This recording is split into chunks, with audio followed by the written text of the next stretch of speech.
మీరు ఆధ్యాత్మిక మార్గంలో కొద్దిపాటి శ్రమ పడినా చాలు, దాని ఫలితం చాలా ఎక్కువగా ఉంటుంది. మన ఉపనిషత్తులు అదే చెప్పాయి.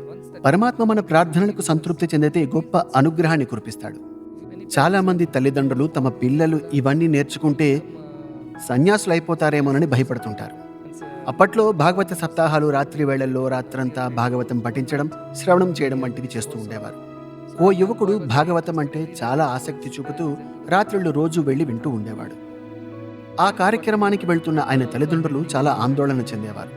దాంతో ఓ రోజు వాళ్ళు పండితునితో మా బిడ్డను ఇక్కడికి రావద్దని చెబుతామన్నారు. లేదంటే ఈ భాగవతం విని వాడు ఏ సన్యాసో అయిపోతే మా వారసత్వం ఏం కావాలి అని అంటారు. అందుకు ఆ పండితుడు, 40 ఏళ్లుగా మీరు భాగవతం వింటున్నారు, మీరేమైనా సన్యాసులుగా మారిపోయారా? లేదు కదా అని అంటాడు. విషయం ఏంటంటే, ఒక చెవితో విని మరో చెవితో వదిలేయటం వల్ల ప్రయోజనం ఏంటి? లోపలికి ఏం వెళ్ళదు, దానివల్ల ఏం ఉపయోగం లేదు. అది అందరికీ టైం వేస్ట్, ప్రయోజనం లేని పని. కాస్త శ్రద్ధ పెట్టండి.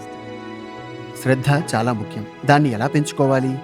సత్సంగంలో ఉండాలి. ఇప్పుడే మీరు పాడారు, సత్సంగత్వే నిస్సంగత్వం, నిస్సంగత్వే నిర్మోహత్వం, నిర్మోహత్వే నిశ్చలతత్వం, నిశ్చలతత్వే జీవన్ముక్తి. సత్సంగత్వం చాలా చాలా ముఖ్యం. అదే అన్నీ కూడా. మీ సావాసం మంచిది కాకపోతే మీరు సరిగ్గా ఉండలేరు. మిమ్మల్ని అది తప్పుడు తోవలో తీసుకెళ్ళిపోతుంది. మీతో ఉండేవారిని జాగ్రత్తగా ఎంచుకోండి.